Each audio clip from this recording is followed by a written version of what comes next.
கடனா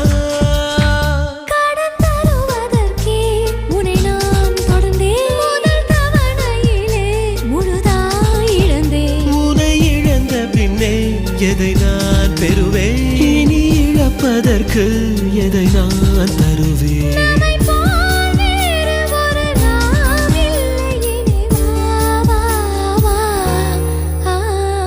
மெதுவா மெதுவா மெதுவா